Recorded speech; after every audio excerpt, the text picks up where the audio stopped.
სხვადასხვა სამართლებრივი საფუძვლით შეჩერებული მართვის მოწმობების აღდგენაზე გამოცხადებულ ამნისტიასთან დაკავშირებით შინაგან საქმეთა სამინისტრო ინფორმაციას ავრცელებს და მართვის უფლების აღდგენის პროცედურებს განმარტავს.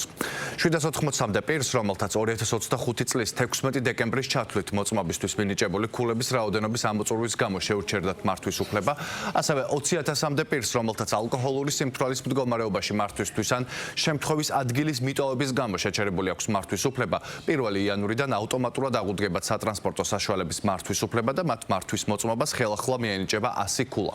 აღსანიშნავია, რომ დაკისრებული ჯარიმების გადაუხდელობის გამო მართვის უფლება დღეის მდგომარეობით შეჩერებული აქვს 11,000-მდე ადამიანს. მათ მართვის უფლება აღუდგებათ ჯარიმის გადახდის შემთხვევაში.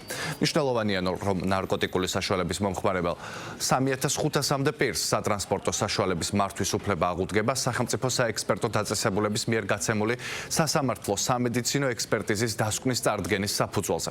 უწყებაში განმარტავენ, რომ ამნისტია არ შეეხება დიდი ოდენობით ნარკოტიკული საშუალებების შეძენა, შენახვის ან რეალიზაციის გასაღების გამო მართვის უფლების ჩამორთმევის შემთხვევებს. ასევე ამნისტია არ შეეხება სისხლის სამართლის კოდექსის 276 მუხლს ტრანსპორტის მოძრაობის უსაფრთხოების ან ექსპლუატაციის წესის დარღვევის დროს მართვის უფლების შეჩერების შემთხვევებს. მნიშვნელოვანია, რომ წარმოდგენილი კანონპროექტით უქმდება ის ნორმები, რომელიც ადმინისტრაციული სამართალდარღვევის ჩადენის შემთხვევაში სამართალდამრღვევ პირს აძლევს შესაძლებლობას სატრანსპორტო საშუალების მართვის უფლება ვადამდე აღიდგინოს.